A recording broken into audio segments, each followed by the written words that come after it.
Hello, in this video we're gonna check if Baseus Cafule cable supports rapid charging.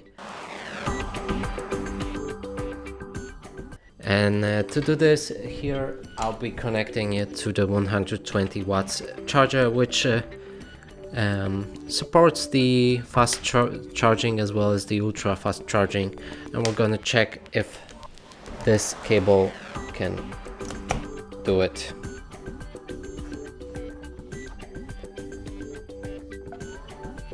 So the start charging had begun, and now we can see that it's charging in a normal slow mode and not the fast charging, and that would mean the rapid charger doesn't work in this case. And that's it for this video. Hope you like it. Please consider subscribing to our channel, leave a like and a comment below.